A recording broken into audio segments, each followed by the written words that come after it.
Hello, everybody. I'm Diana Gómez with Progress, Texas. And today we are joined by MJ Hagar. Thank you so much for joining us. How are you doing today? I'm good. Thank you for asking. How are you? I'm good as well. Just to start off on a light note, we're living through some tumultuous times right now. What is something that's keeping you grounded? You know, it's got to be my boys and just the what's happening out there in the grassroots kind of arena. I mean, when I was driving tens of thousands of miles physically around the state, I was meeting with a lot of supporters, but I feel like I wasn't seeing or getting through to a lot of undecided voters. So now that we've transitioned to more of a virtual environment, just reaching those people who are more likely to click on a Zoom link than they are to come to an in-person event, and hearing that they're open to my vision for this state is exciting for me, for candidates up and down the ballot.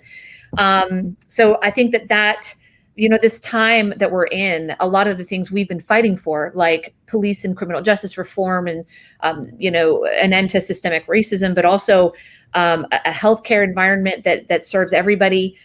Those things are becoming more mainstream. And so that's giving me a lot of encouragement. But communicating with my boys and seeing kind of, the COVID epidemic through their eyes, and hearing about their hopes and dreams and plans for the future, it just really fills me with a renewed determination to deliver them a healthy planet and a functioning government. That's wonderful. And today, as we're talking to MJ, if y'all happen to have any questions, feel free to drop them in the comment section, and we'll get to them if we have any time. So, MJ, you're running for United States Senate. What led you to this decision, and what's your driving force today?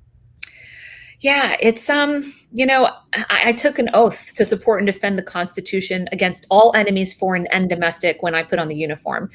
Anyone who thinks our Constitution is not under a domestic threat right now, they just need to watch as this administration orders the violent removal of peaceful protesters and clergy from Lafayette Square. That is a direct threat to our Constitution. It is the kind of thing that I put on the uniform to protect and defend. But it's definitely, in addition to that oath, like I just said, it's my two young boys. I mean, that's why I'm in this race. I want them to be able to breathe the air and drink the water and marry whoever they fall in love with and make decisions about their own bodies. And I want them to grow up in a country that they feel like has equal opportunity for everyone and is a beacon of freedom and hope and democracy to the rest of the world, and does, represent the American dream. And I feel like we're going down a road right now where that's not true. I want them to be free to put on the uniform if they want to serve in the military, but I'm worried about the foreign policy environment that their generation is going to be inheriting.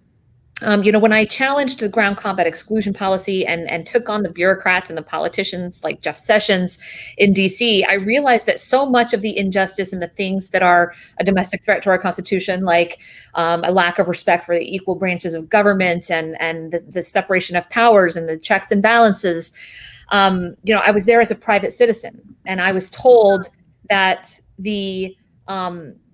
that I was not going to be successful because I wasn't a powerful donor and I didn't have any political capital.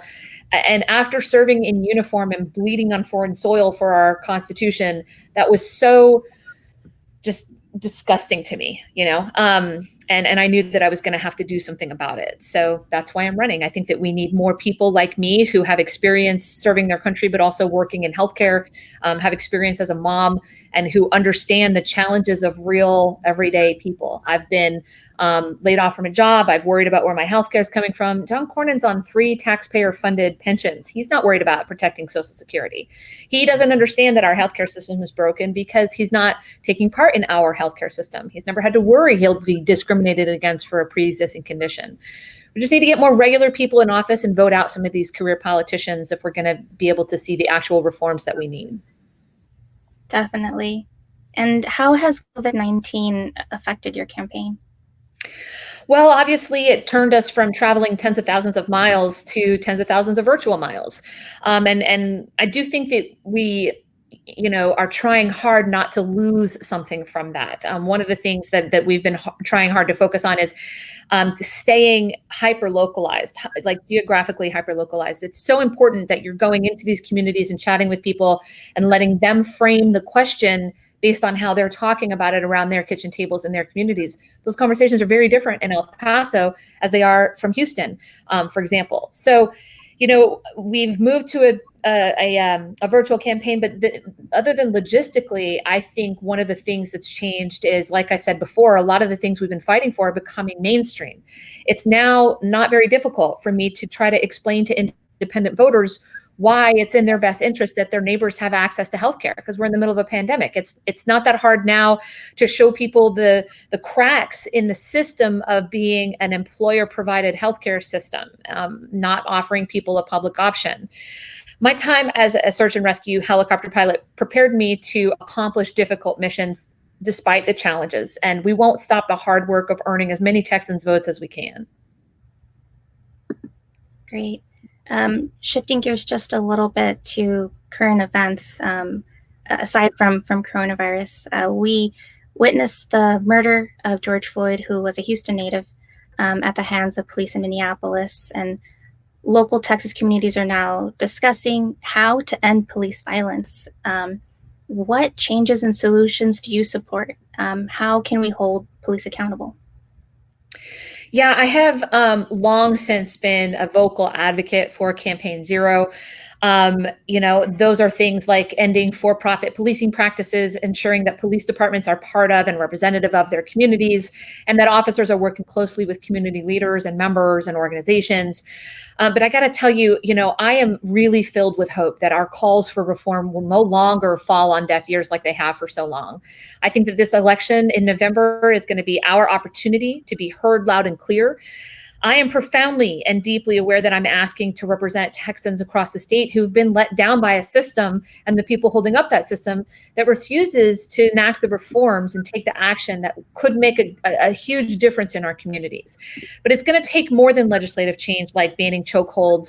We need to reach out and seek out leaders, both inside the police community and outside, and elect leaders who want transparency and reform and hold them up. And we have to hold accountable those officers who commit brutality and leaders that spread racist rhetoric, like John Cornyn, by the way.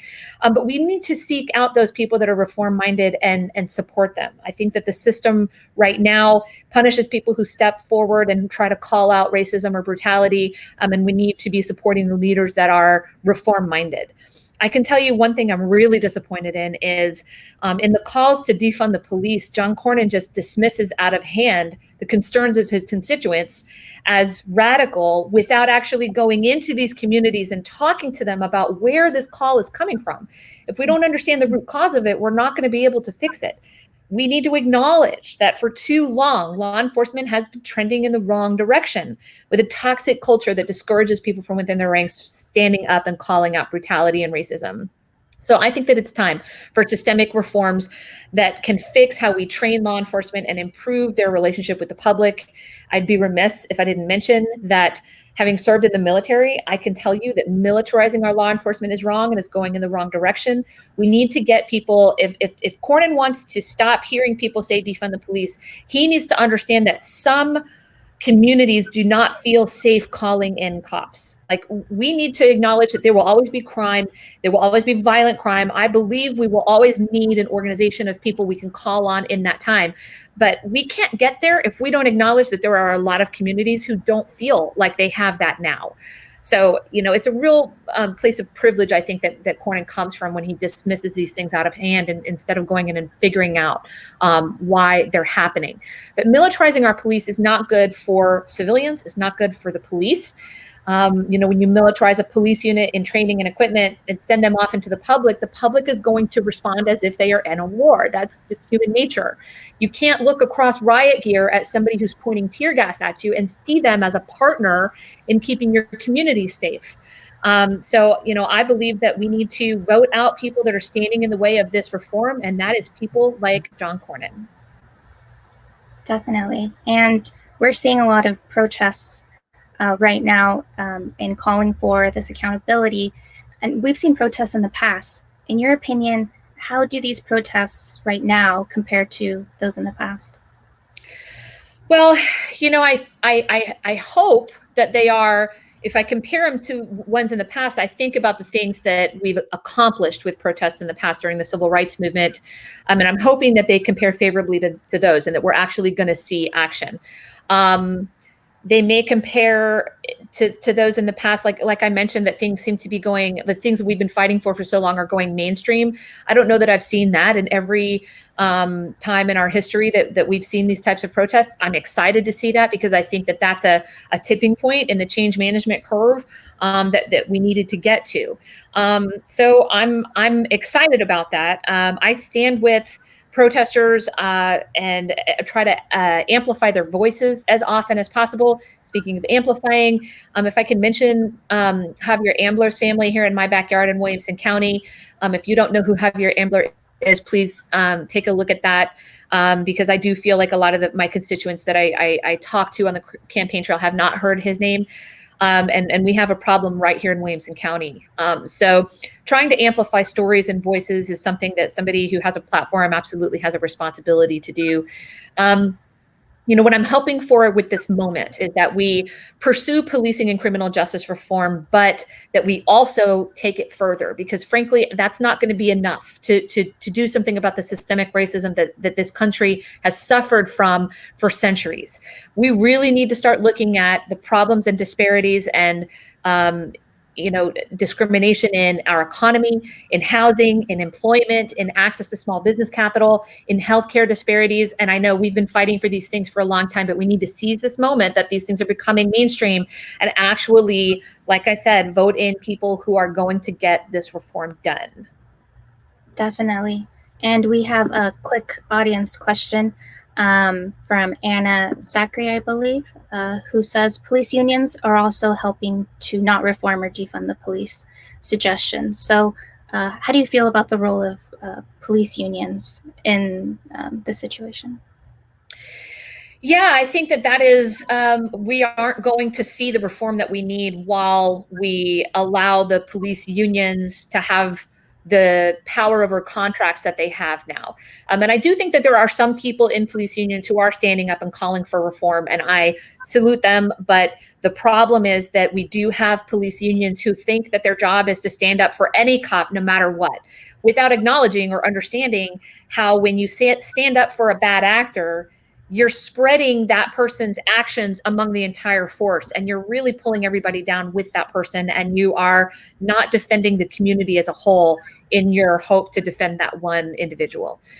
So a lot of police unions have stood in the way of two of the central core themes of my campaign, which has been transparency and accountability. Without both of those things, I don't believe that we're going to see the change that is needed. Yeah, definitely. And shifting more towards what you're seeing on the ground right now, what are you seeing needed in Texas communities at this moment? How are you connecting folks to resources? So as someone who grew up in very rural Texas, I understand that, there are challenges in accessing things, and that if we're going to get people out to vote, we need to give them a reason to vote. I think that my time growing up in rural Texas has also showed me that when we talk about access to healthcare, it's not always just financial access to coverage, but for rural Texans, it's also physical access to healthcare. We have a lot of politicians right now who politicize our health. And what I mean by that is things like attacking the Affordable Care Act without understanding how many millions of people you could be. Well, I mean, I don't know what the numbers are on how many people will get sick or even die because they don't have access to healthcare. But it's clear that John Cornyn knows that the Affordable Care Act is protecting people. He said recently in an interview talking about the record unemployment and record number of people without access to healthcare, that he said, well, luckily they have the Affordable Care Act to fall back on, while he is suing and supporting the people who are suing to take it down. He's been the Affordable Care Act's top repeal top salesman ever since it was implemented. I was working in healthcare when that got implemented. So, I understand from my time working in healthcare a couple things. One, we need to listen to nurses when they're saying what we need to do with COVID, and we need to provide our healthcare workers and all frontline workers in meatpacking and other places with the PPE and the guidelines that they need and that they're asking for. But my time working in healthcare also showed me how difficult it is to get access out to rural areas. And that same thing goes for broadband. A lot of people are talking about when school gets back in session, how we're going to be doing distance learning. And they're just assuming that all kids have access to broadband and laptops at home. And that's just not the case. So what's happening with this pandemic is providing another opportunity, unfortunately, to increase the disparities between the haves and have-nots. And we just need to make sure that this November we elect people who are going to go to bat for us, who are going to actually try to get the government up and functioning again for regular working Texans, not just for the powerful special interests. So I think that there's a lot of things that we need. When I'm talking in rural areas too, they're talking about how their kids graduate from high school and then have to go to the city to get a job because there's no jobs in their smaller towns, as these smaller towns are losing economic momentum. And that's tearing families apart, because then those kids get married and have kids, and these families get older and then they can't see each other. And it's really something that's on the mind of folks that are out there. I'm also hearing things like, how are we going to protect Social Security? That's not something that's sexy to talk about. It's not something in the headlines. But again, John Cornyn is under 3 taxpayer funded pension plans. So he's not worried about protecting Social Security for us. So it's those kitchen table issues that I'm going to go and fight for, and make sure that when we recover our economy, that it's recovering in a way, not just that takes the stock market as measure, but actually recovers our economy in a way that guarantees the strongest economy. And that is acknowledging the middle class and acknowledging that working families are the backbone of our economy, and that the system in DC is not set up to fight for people like us. Definitely. And we've seen state leadership, namely Governor Greg Abbott and Senator John Cornyn, mislead Texans and ignore some of the common sense health and safety measures. What do you think needs to be done at the state level, and what should Texans be doing to ensure health and safety measures? And I want to ask about that in general, and then also about that during this early voting period. Well, let's start there, because this is an area that, as someone who has worked in both the military and in healthcare, in 2 areas where people's lives are on the line, and trained in emergency and crisis management, I have a lot to say about the failures of the state and right now in this time. But let's talk about voting first, and say, I think that there are only 4 states in the union, Texas being one of them, that did not pursue lessening restrictions for vote by mail. There are 34 states in which anyone can vote by mail. And I don't know about you guys, I was raised here, and I was raised to believe that if there's anything that another state can do, Texas can do it better. So I need answers from Governor Abbott if he doesn't believe that, or if he just doesn't want us to vote, which is what I think is more likely. I just read and haven't had a chance to dig into, so I'm just going to touch on it, that the mask ordinance that just went out doesn't include polling stations. That's a clear attempt at not only suppressing the vote and making people afraid to go vote, but also ensuring that people who think that wearing a mask is some type of political statement, or not wearing a mask is some kind of bravery, or political party affiliation decision. That blows my mind, that a healthcare decision would be painted as a political decision. And it highlights the dysfunction in our government, that we have our leaders making decisions about our health based on politics instead of based on what's best for people. So I touched on, the access to healthcare in rural areas. Well, a lot of the things that John Cornyn has supported and our state legislature has supported, by the way, including not expanding Medicaid or changing rules and reporting, is causing hospitals in rural areas to close their doors because they can't keep their lights on. So that's it's worsening a problem in rural areas where people don't have access to trauma centers and have to drive an hour to get to the ER with a family member who's having a heart attack. In addition to that, we see women's healthcare clinics that are providing life-saving services get closed because they are also providing reproductive health. it just, I don't understand how people sleep at night when they are making these decisions. Governor Abbott is clearly trying to keep us from being able to vote. I know that we could put a safe and secure vote by mail process in place. He's just not willing to do it.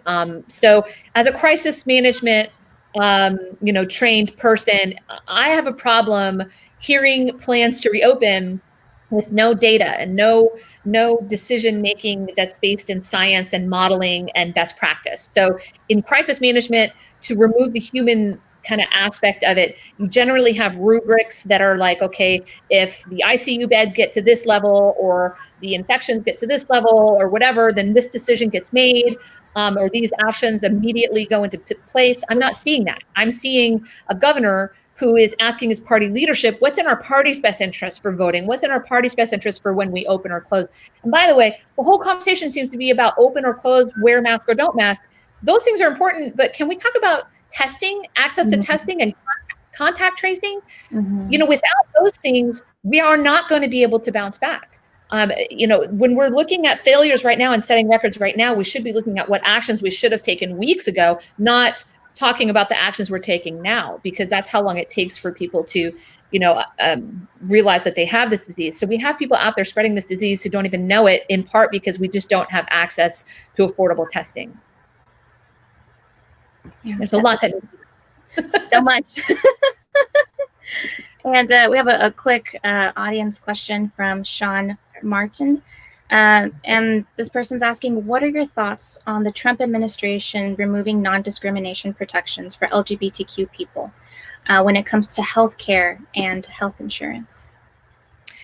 Well, when he was running and I was trying to sound the alarm, there were a lot of people in Texas that didn't think he would get the nomination. And the people who did think he could get the nomination, I knew that a reality TV star could totally get the nomination in this country. People who acknowledged that he could still said things like, oh, we think he'll fight for LGBTQ rights. I knew that he wouldn't. I think a lot of people did. And we're seeing that now. So I'm not surprised. I was particularly offended when this administration went after transgender members of our military and people in this administration, including the commander-in-chief, who dodged their own duty to this country, telling other people who are putting on the uniform and risking their lives that they're not good enough to serve. So I'm not surprised to see it. They're attacking our healthcare in general, but they've also continuously attacked any form of immigration, any form of protections for LGBTQ+. And it's more important now than ever that we're electing people who can take on tough battles and not let them go. When we get a victory in the Supreme Court, like when DOMA was shot down, when the Dreamers were just protected recently, when we had the Supreme Court shot down the Louisiana case for women's reproductive freedom, those things don't make them safe. We need to not take our eye off the ball. I was actually surprised out on the campaign trail at how many people didn't know that that an employer could fire somebody for being LGBTQ+.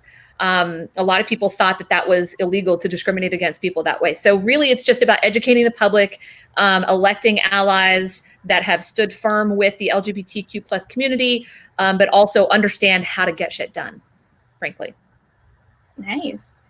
And continuing on with one more viewer question from Michael Morris, and they're asking, with you having a military background, what do you think can be done to protect our women in the military? Also victims of sexual harassment, both men and women. Thank you for saying both men and women. This issue is very personal to me as well. As a survivor of military sexual assault myself, it is important that we take actions continuously. Vanessa Guyan was, here in my backyard at Fort Hood. It's a case that I've been following and trying to lift up and trying to work behind the scenes with people to try to get answers for the families. It's something that is tragic, and we need to do all we can to stop it. But I don't think we can tackle systemic racism by just focusing on corruption and policing and the criminal justice reform. we have to take a more holistic approach. I feel the same way about the culture and how women are treated in predominantly male career fields. You know, when I fought to open jobs for women, there were 238,000 jobs closed to women just by the nature of their gender, and they were jobs that had ground combat in their primary mission. It wasn't just a job opportunity fight. It wasn't because I wanted people to be able to go into combat. That's not what it's about. It's about being able to be seen as an equal. Admiral Mullen said it best, I believe, I hope I'm not misquoting him, when he said, we cannot have a warrior class and a support class and expect for anything to change. We're unfortunately seeing the results of that. And let me be very clear. When I served in the military, 99% of the men and women I worked with were amazing and did not contribute to this culture. Maybe a handful of them contributed through their silence, through seeing it and not saying something. I do think that culture is you know, we're getting a little bit better with that culture, being able to stand up and say something. But it's important that we continue pursuing things like when we pursued repealing the ground combat exclusion policy, when Senator Gillibrand pursued removing sexual assault cases jurisdiction from commanders. That's something I have personal experience with, when commanders are in charge of prosecuting sexual assault and harassment. And so all of these things that you see people fighting for to make sure that people are treated equally under the law lead to the culture change. And so we just have to keep fighting and elevating these stories. Definitely. Thank you for the question. Yeah, that's a great question. Shifting a bit back to healthcare, with so many Texans that have lost their health insurance, that have lost their jobs, what is something that state and federal officials should do now to help these families? So, you know, we had a healthcare crisis before COVID-19. Obviously, this is a bigger healthcare crisis, but it's good to know that this is a problem that more people are willing to acknowledge. Nearly 1 out of every 5 of us here in Texas didn't have access to coverage. And like I said, rural areas without access to physical care. So what do we do right now? First of all, again, I have to say we have to make sure that adequate testing is available and fully covered. People should be wearing masks and following CDC guidelines. We should be protecting our frontline workers. We have essential workers that we call essential. We expect them to come to work to keep our grocery stores full and food on the table, and people can have access to essential services, but we don't treat them like they're essential. We don't listen to them when they say they need certain things. We don't ensure safety guidelines. We don't ensure liabilities on the companies, forcing them to go back to work if they put them back to work in an unsafe environment. You know, we need to be paying essential workers like they're essential, treating them like they're essential, listening to them, and they should have a voice in this decision-making process. I do think we need to immediately reopen ACA enrollment to help the millions of Texans who don't have access to health insurance and life-saving healthcare in the middle of a pandemic. You know, we need to stop the lawsuit, which I know isn't going to happen. But if you're asking me if I had a magic wand, I would stop the lawsuit that Cornyn and his lackeys are pursuing to try to dismantle the Affordable Care Act. I think that we need to, and the question is, what do we do now? There are things that we need to do in the midterm and long term as well. I think that we need to instill a public option and, you know, make sure that we are offering people a choice, even when we don't have record unemployment. Employer-provided healthcare is really a barrier to small business creation, and it really is causing us to have a healthcare crisis in this country that we're handling much worse than other countries, which is never something I like to say as a proud patriot. Yeah, definitely. What is something that you are looking forward to? And do you have any final words for our viewers today? I am looking forward to sending a message. I think that this is our moment right now.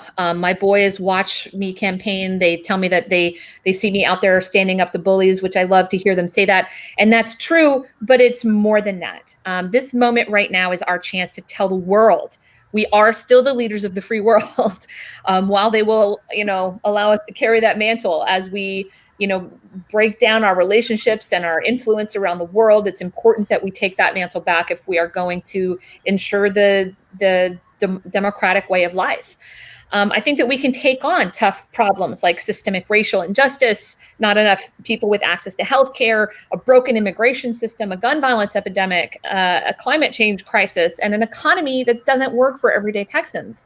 We can do that, but we can only do it when we elect people who have direct experience with the challenges of regular everyday people so that they can understand the best solutions, and collaborative leaders that bring people together in order to come up with those pragmatic solutions. We've worked so hard to earn the endorsements that are based on values and viability from groups like Planned Parenthood and Emily's List, the DSCC, End Citizens United, Moms Demand Action, Giffords, Brady, all sorts of people coming together right now to stand up in this moment and say we need leaders who will fight for working Texas families, for equality, for transparency, for accountability.